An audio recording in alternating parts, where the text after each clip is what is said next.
एक ओंकार सतनाम करता पुरख निरभਉ निर्वैर काल मूरत अजूनी सैभ भंग गुर प्रसाद जप आद सच जुगाद सच है भी सच नानक होसी भी सच। वाहिगुरु जी का खालसा वाहिगुरु जी की फतेह।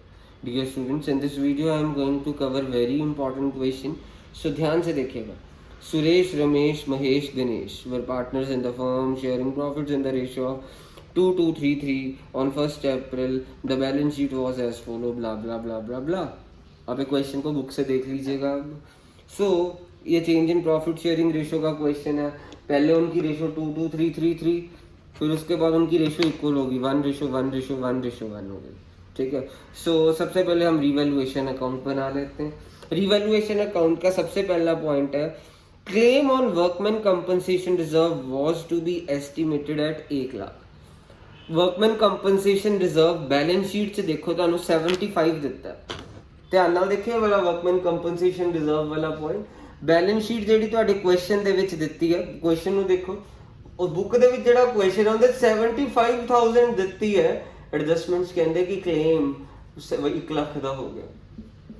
मतलब ਸਾਨੂੰ ਉਮੀਦ ਸੀ ਕਿ ਭਈਆਂ ਨੂੰ ਸੱਟ ਲੱਗੇਗੀ 75,000 ਦੀ, ਅਸੀਂ ਉਹਦੇ ਲਈ ਪੈਸਾ 75,000 ਸਾਈਡ ਤੇ ਰੱਖ ਲਿਆ, ਪਰ ਭਈਆਂ ਨੂੰ ਸੱਟ ਕਿੰਨੀ ਲੱਗ ਗਈ? ਲੱਖ ਰੁਪਏ ਦੀ ਸੱਟ ਲੱਗ ਗਈ।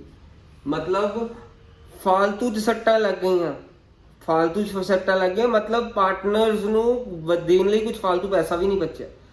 मतलब 75,000 ਸਾਈਡ ਤੇ ਰੱਖਿਆ ਸੀ, ਲੱਖ ਰੁਪਏ ਦੀ ਸੱਟਾਂ ਲੱਗ ਗਈਆਂ। मतलब ਕੰਪਨੀ ਦਾ ਨੁਕਸਾਨ ਹੋ ਗਿਆ 25,000 ਦਾ, ਉਮੀਦ ਤੋਂ ਵੱਧ ਕੇ ਸੱਟਾਂ ਲੱਗ ਗਈਆਂ। ਸੋ 25,000 ਅਸੀਂ ਦੇਖੋ ਰਿਵੈਲੂਏਸ਼ਨ ਅਕਾਊਂਟ ਦੇ ਵਿੱਚ ਲਿਖਤਾ 2WCR। ਜੇ ਸੱਟਾਂ ਅਸੀਂ ਸਾਈਡ ਤੇ ਰੱਖਿਆ ਹੁੰਦਾ 75,000 ਤੇ ਸਾਡੀ ਸੱਟਾਂ ਲੱਗੀਆਂ ਹੁੰਦੀਆਂ 25,000 ਦੀਆਂ। ਠੀਕ ਹੈ। ਸਪੋਜ਼ ਕਲੇਮ ਹੋਇਆ ਹੁੰਦਾ 25,000 ਦਾ, ਸਪੋਜ਼ ਲੈਟ ਇਟ ਬੀ, ਤੁਹਾਡਾ ਕਿੰਨਾ ਬਚ ਜਾਣਾ ਸੀਗਾ? 50,000 ਬਚ ਜਾਣਾ ਸੀਗਾ।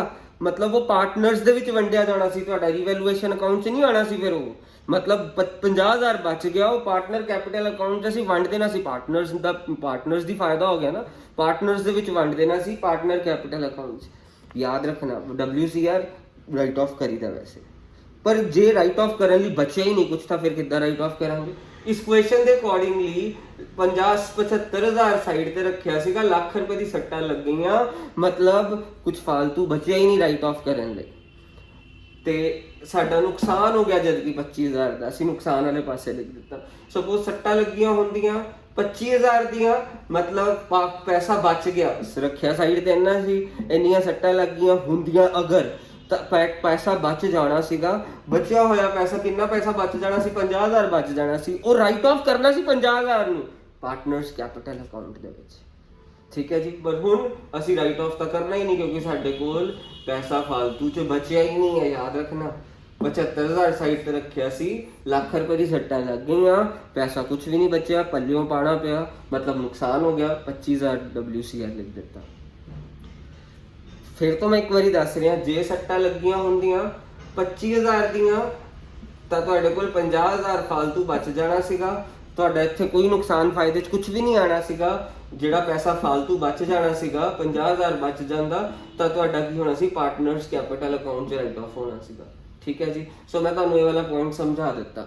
ਸੋ ਉਸ ਤੋਂ ਬਾਅਦ ਤੁਹਾਨੂੰ ਕਿਹਾ fixed assets are to be depreciated by 10%। To fix assets लिखता 10% ऑफ फिक्स एसेट्स 6 ਲੱਖ ਦੇ ਹੈ, 60,000 ਦੇ ਨਾਲ ਇਹਨਾਂ ਦੀ ਡੈਪਰੀਸੀਏਸ਼ਨ ਹੋ ਗਈ।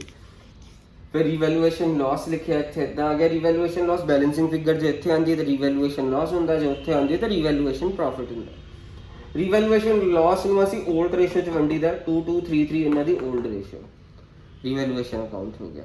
ਪਾਰਟਨਰਸ ਕੈਪੀਟਲ ਅਕਾਊਂਟ ਬਣਾਵਾਂਗੇ ਹੁਣ। ਪਾਰਟਿਕੂਲਰਸ SRMG, ਪਾਰਟਿਕੂਲਰ SRMG। ਸੋ ਪਾਰਟਨਰਸ ਦੇ ਨਾਮ ਸੁਰੇਸ਼, ਰਮੇਸ਼, ਮਹੇਸ਼, ਗਣੇਸ਼। ਸਭ ਤੋਂ ਪਹਿਲਾਂ ਬੈਲੈਂਸ ਸ਼ੀਟ 'ਚ ਦੇਖੋ ਬੈਲੈਂਸ ਬ੍ਰੌਟ ਡਾਊਨ ਕਿੰਨਾ ਦਿੱਤਾ, ਧਿਆਨ ਨਾਲ ਦੇਖਿਓ। ਬੈਲੈਂਸ ਸ਼ੀਟ 'ਚ ਦੇਖਣਾ ਤੁਹਾਨੂੰ ਬੈਲੈਂਸ ਬ੍ਰੌਟ ਡਾਊਨ ਦਿੱਤਾ ਇਹਦਾ ਲੱਖ ਰੁਪਇਆ, ਤੁਸੀਂ ਬਾਏ ਬੈਲੈਂਸ ਬ੍ਰੌਟ ਡਾਊਨ ਕਰ ਦੇਣਾ। ਫਿਰ ਇਹਦਾ ਆਰ ਦਾ ਦਿੱਤਾ 1.5 ਲੱਖ, ਤੁਸੀਂ ਇੱਥੇ ਫਿਰ ਬਾਏ ਬੈਲੈਂਸ ਬ੍ਰੌਟ ਡਾਊਨ ਕਰ ਦੇਣਾ। ਇਹਦਾ 2 ਲੱਖ ਦਿੱਤਾ, ਬਾਏ ਬੈਲੈਂਸ ਬ੍ਰੌਟ ਡਾਊਨ ਕਰ ਦੇਣਾ। ਇਹਦਾ 2.5 ਲੱਖ ਦਿੱਤਾ, ਤੁਸੀਂ ਬਾਏ ਬੈਲੈਂਸ ਬ੍ਰੌਟ ਡਾਊਨ ਕਰ ਦੇਣਾ। ਬੈਲੈਂਸ ਬ੍ਰੌਟ ਡਾਊਨ ਦਾ ਬੈਲੈਂਸ ਸ਼ੀਟ 'ਚ ਕਰ ਦਿੱਤਾ। ਫਿਰ ਰੀਵੈਲੂਏਸ਼ਨ ਲਾਸ ਤੇ ਪ੍ਰੋਫਿਟ ਦੋਨੋਂ ਚੀਜ਼ਾਂ ਰਾਈਟ ਆਫ ਕਰੀ ਦੀਆਂ। ਇਸ ਕੁਐਸਚਨ ਤੁਹਾਡਾ ਰੀਵੈਲੂਏਸ਼ਨ ਲਾਸ ਆਇਆ, ਰਾਈਟ ਆਫ ਹਮੇਸ਼ਾ ਪੁੱਠੇ ਪਾਸੇ ਜਾ ਕੇ ਹੁੰਦਾ, ਉੱਥੇ ਦੇਖੋ ਰੀਵੈਲੂਏਸ਼ਨ ਲਾਸ ਆਪਾਂ ਸੁੱਟ ਦਿੱਤਾ ਹੈ। ਠੀਕ ਹੈ। ਸੋ ਰੀਵੈਲੂਏਸ਼ਨ ਲਾਸ ਰਾਈਟ ਆਫ ਕਰੀਦਾ। ਉਸ ਤੋਂ ਬਾਅਦ ਇਸ ਕੁਐਸਚਨ 'ਚ ਗੁੱਡਵਿਲ ਤੁਹਾਨੂੰ ਐਡਜਸਟਮੈਂਟਸ ਦਿੱਤੀ ਹੈ। ਜਿਹੜੀ ਵੀ ਗੁੱਡਵਿਲ ਐਡਜਸਟਮੈਂਟਸ ਦਿੱਤੀ ਹੋਏ ਉਹਦੀ ਐਂਟਰੀ ਕੀ ਪੈਂਦੀ ਗੇਨਿੰਗ ਟੂ ਸੈਕਰੀਫਾਈਸਿੰਗ। ਯਾਦ ਰੱਖਣਾ ਜਿਹੜੀ ਵੀ ਗੁੱਡਵਿਲ ਐਡਜਸਟਮੈਂਟ ਦਿੱਤੀ ਹੋਏ ਉਹਦੀ ਐਂਟਰੀ ਗੇਨਿੰਗ ਟੂ ਸੈਕਰੀਫਾਈਸਿੰਗ ਪੈਂਦੀ ਹੈ। ਤੁਹਾਨੂੰ ਦੇਖੋ ਕੁਐਸਚਨ ਚ 올ਡ ਰੇਸ਼ੋ ਕੀ ਦਿੱਤੀ ਹੈ 2:2:3:3, ਨਵੀਂ ਰੇਸ਼ੋ ਕੀ ਦਿੱਤੀ ਹੈ 1:1:1। ਸਨ ਦਾ ਫਾਰਮੂਲਾ ਲਗਾਇਆ, ਪੁਰਾਣਾ ਹਿੱਸਾ S ਦਾ 2/10, ਨਵਾਂ ਹਿੱਸਾ 1/4। R ਦਾ ਪੁਰਾਣਾ ਹਿੱਸਾ 2/10, ਨਵਾਂ ਹਿੱਸਾ 1/4। M ਦਾ ਪੁਰਾਣਾ ਹਿੱਸਾ 3/10, ਨਵਾਂ ਹਿੱਸਾ 1/4। 3/10 1/4 ਤੁਹਾਡਾ ਇਹ ਪਹਿਲੇ ਸੋਲਵ ਕਰਕੇ ਕੀ ਆਇਆ -1/20 -1/20 +1/20 +1/20 ਐਲਸੀਐਮ ਲੈ ਕੇ ਸੋਲਵ ਕਰਕੇ ਆਇਆ। ਮਾਈਨਸ ਵਾਲੇ ਹਮੇਸ਼ਾ ਕੀ ਹੁੰਦੇ ਆ ਗੇਨ, ਪਲੱਸ ਵਾਲੇ ਕੀ ਹੁੰਦੇ ਸੈਕਰੀਫਾਈਸ। ਮਤਲਬ ਇਹਨਾਂ ਦੋਨਾਂ ਦਾ ਮਾਈਨਸ ਚਾਹੇ ਮਤਲਬ ਇਹ ਗੇਨ ਹੈ, ਇਹ ਦੋਨਾਂ ਦਾ ਪਲੱਸ ਚਾਹੇ ਮਤਲਬ ਸੈਕਰੀਫਾਈਸ ਹੈ। ਮਤਲਬ ਐਂਟਰੀ ਪੈਣੀ gaining to sacrificing. S debit, R debit, to M capital, to G capital. ਦੇਖੋ ਧਿਆਨ ਨਾਲ ਉਧਰੋਂ ਦੀ ਉਹ ਦੋਨੋਂ ਮਾਈਨਸ ਚ ਗੇਨ ਹੈ, ਗੇਨਿੰਗ ਵਾਲੇ ਡੈਬਿਟ ਹੋ ਜਾਣੇ ਤੇ ਪਲੱਸ ਵਾਲੇ ਮਾਈਨਸ, ਪਲੱਸ ਵਾਲੇ ਕੀ ਹੁੰਦੇ ਸੈਕਰੀਫਾਈਸ ਹੈ ਤੇ ਪਲੱਸ ਹੈ ਦੋਨਾਂ ਚ ਸੈਕਰੀਫਾਈਸ ਹੈ, ਸੈਕਰੀਫਾਈਸਿੰਗ ਕ੍ਰੈਡਿਟ ਹੋ ਜਾਂਦੇ ਆ। ਸੋ ਗੁੱਡਵਿਲ ਤੁਹਾਨੂੰ ਕੁਐਸਚਨ ਚ ਦਿੱਤੀ ਹੋਈ ਹੈ 90,000, ਗੁੱਡਵਿਲ ਕੁਐਸਚਨ ਚ 90,000 ਦਿੱਤੀ ਹੈ। ਸੋ 90,000 ਐਡਜਸਟਮੈਂਟ ਦਿੱਤੀ, ਐਡਜਸਟਮੈਂਟ ਦੇਖੋ ਗੁੱਡਵਿਲ 90,000 ਦਿੱਤੀ ਹੈ, ਇੱਥੇ 90,000 ਇਨਟੂ, ਧਿਆਨ ਨਾਲ ਦੇਖਿਓ 90,000 ਇਨਟੂ S ਦਾ ਦੇਖੋ ਕਿੰਨਾ ਆਇਆ ਸੀਗਾ 1/20 ਇਨਟੂ 1/20 4500। ਉਹਦਾ ਵੀ ਦੇਖੋ 90,000 ਇਨਟੂ R ਦਾ ਵੀ ਇਨਟੂ 1/20 4500। M ਦਾ ਵੀ ਦੇਖੋ ਕੀ ਹੈ 90,000 ਇਨਟੂ 1/20 ਦੈਟ ਇਜ਼ 4500। ਇਹ ਜਨਰਲ ਐਂਟਰੀ ਆ ਗਈ। ਹੁਣ ਆਪਾਂ ਇਹਦੀ ਪੋਸਟਿੰਗ ਕਰਾਂਗੇ। ਪੋਸਟਿੰਗ ਕਿੱਦਾਂ ਕਰਾਂਗੇ, ਕਾਉਂਟਰ ਐਂਟਰੀ ਹੈ, ਕਾਉਂਟਰ ਐਂਟਰੀ ਇਦਾਂ ਪੋਸਟ ਹੋਊਗੀ ਬਾਈ S ਬਾਈ R ਬਾਈ S ਬਾਈ R 2M 2G 2M 2G। ਠੀਕ ਹੈ, ਇੱਥੇ ਪੋਸਟ ਹੋ ਗਿਆ। S ਡੈਬਿਟ ਸੀਗਾ ਬਾਈ S ਕੈਪੀਟਲ ਬਾਈ R ਕੈਪੀਟਲ, ਫਿਰ ਉਥੋਂ 2M's capital 2M's capital 2G's capital 2G's capital ਇਦਾਂ ਪੋਸਟ ਕਰਤੀ। ਹੁਣ ਵੈਲਿਊਜ਼ ਕਿੱਦਾਂ ਕਰਨੀ, S ਦੇ ਸਾਹਮਣੇ ਵੈਲਿਊ ਕੀ ਹੈ 4500 ਤੇ S ਦੇ ਪੁੱਠੇ ਪਾਸੇ ਕੀ ਹੈ M ਤੇ G। S ਦੇ ਸਾਹਮਣੇ ਵਾਲੀ ਵੈਲਿਊ 4500 ਹੈ, 4500 ਦੇ ਪੁੱਠੇ ਪਾਸੇ ਕੀ ਹੈ M ਤੇ G। ਮਤਲਬ 4500 ਜਿਹੜਾ ਹੈਗਾ ਇਹਨੂੰ M ਤੇ G ਦੀ ਰੇਸ਼ੋ ਚ ਵੰਡ ਦੇਣਾ। M ਤੇ G ਦੇ ਅੱਗੇ ਦੇਖੋ ਵੈਲਿਊ ਕੀ ਹੈ M ਤੇ G ਦੀ ਵੈਲਿਊ, M ਤੇ G ਦੀ ਵੈਲਿਊ ਹੈਗੀ ਹੈ 4500 ਰੇਸ਼ੋ 4500। ਦੇਖੋ ਇਹਨਾਂ ਦੀ ਰੇਸ਼ੋ ਕੀ ਆਈ M ਤੇ G ਦੇ ਅੱਗੇ ਵਾਲੀ 1:1।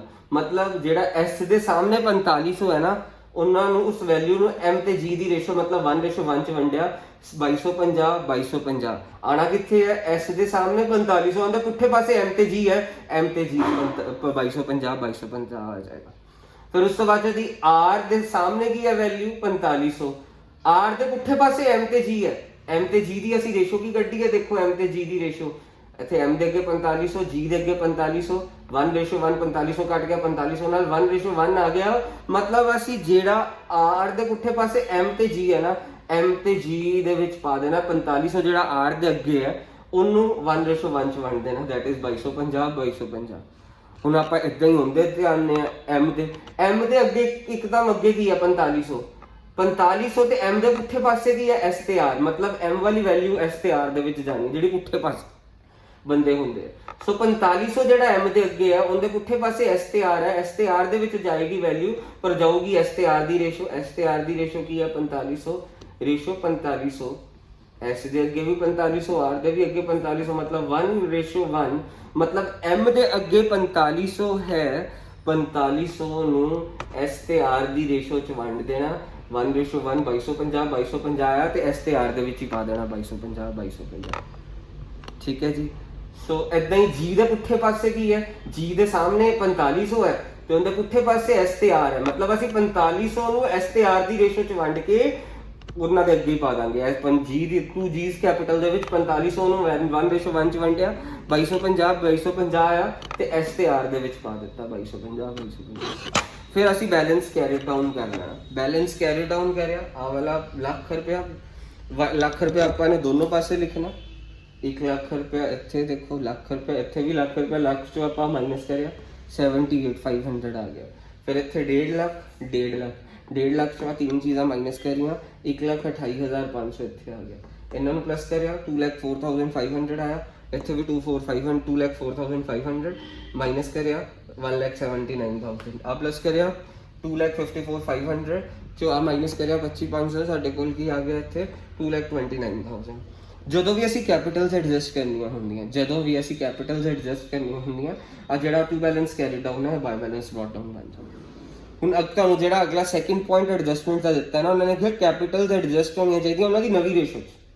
ਪਹਿਲਾਂ ਤਾਂ ਤੁਸੀਂ ਇੱਥੇ ਇੱਦਾਂ ਹੀ ਕਰਨਾ ਜਿੱਦਾਂ ਟੋਟਲ ਕਰਿਆ, ਡਬਲ ਲਾਈਨ ਜਿੱਦਾਂ ਆਪਾਂ ਹਰ ਕੁਐਸਚਨ 'ਚ ਲਗਾਈ ਦੀ ਹੈ ਟੋਟਲ ਅੱਗੇ, ਬੈਲੈਂਸ ਕੈਰੀ ਡਾਊਨ ਕਰਿਆ, ਨਾਰਮਲੀ ਕੁਐਸਚਨ ਇੱਥੇ ਖਤਮ ਹੋ ਜਾਂਦਾ। ਪਰ ਜਦੋਂ ਕੈਪੀਟਲ ਐਡਜਸਟ ਕਰਨੀਆਂ ਹੁੰਦੀਆਂ, ਆ ਜਿਹੜਾ ਟੂ ਬੈਲੈਂਸ ਕੈਰੀ ਡਾਊਨ ਹੈ ਬਾਈ ਬੈਲੈਂਸ ਬ੍ਰੌਟ ਡਾਊਨ ਹੋ ਜਾਏਗਾ। ਸੈਕਿੰਡ ਐਡਜਸਟਮੈਂਟ ਪੜੋ, capitals of the partners will be adjusted according to the new profit sharing ratio.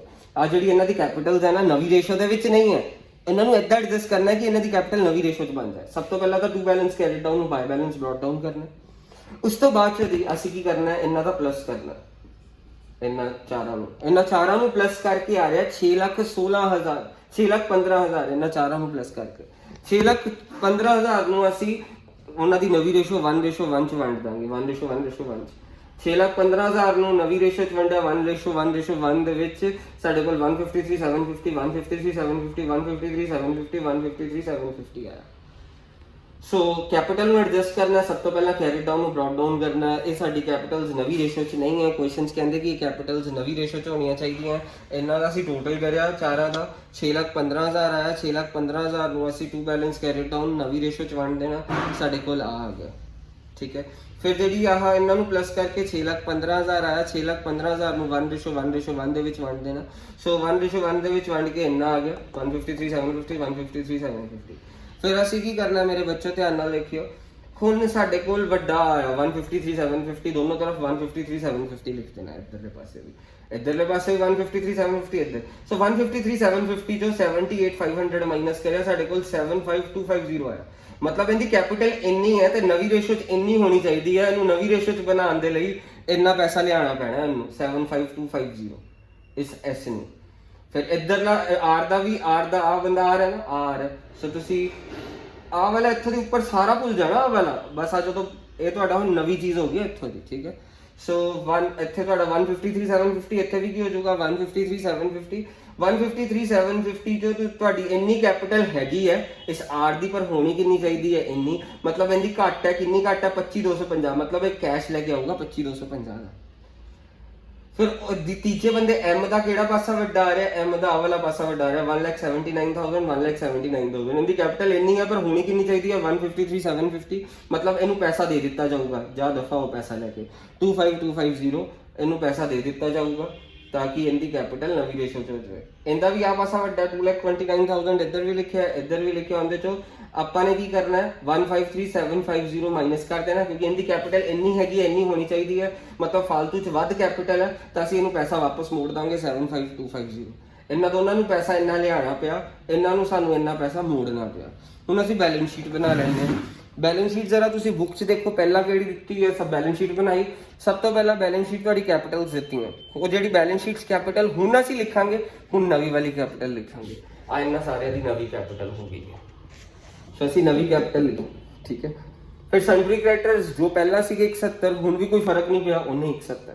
ਵਰਕਮੈਨ compensation reserve ਪਹਿਲਾਂ 75,000 ਦਿੱਤਾ ਸੀ, ਬਟ ਅਸੀਂ ਇੱਥੇ ਹਮੇਸ਼ਾ ਕਲੇਮ ਲਿਖਣਾ ਹੁੰਦਾ, ਕਿੰਨੇ ਦਾ ਕਲੇਮ ਹੋਇਆ। ਲੱਖ ਰੁਪਏ ਦਾ ਕਲੇਮ ਹੋਇਆ ਤਾਂ ਅਸੀਂ ਲੱਖ ਰੁਪਏ ਲਿਖਿਆ। ਜੇ 25,000 ਦਾ ਕਲੇਮ ਹੋਇਆ ਹੁੰਦਾ ਸੀ 25,000 ਲਿਖਣਾ ਸੀ, ਜੇ 50 ਦਾ ਕਲੇਮ ਹੋਇਆ ਹੁੰਦਾ ਤਾਂ 50 ਲਿਖਣਾ ਸੀ। ਫਿਕਸਡ ਐਸੈਟਸ ਪਹਿਲਾਂ 6 ਲੱਖ ਦੇ ਦਿੱਤੇ ਸੀ ਬੈਲੈਂਸ ਸ਼ੀਟ 'ਚ, ਅਸੀਂ ਐਡਜਸਟਮੈਂਟਸ ਪੜਿਆ ਕਿ 60,000 ਨਾਲ ਘਟ ਗਏ ਤੇ 5,40,000। ਕਰੰਟ ਐਸੈਟਸ ਵੈਸੇ 345 ਹੈ, ਕੋਈ ਫਰਕ ਵੀ ਨਹੀਂ ਪਿਆ, ਪਰ ਪੈ ਸਕਦਾ ਸੀਗਾ, 345 ਦਿੱਤੇ ਆ।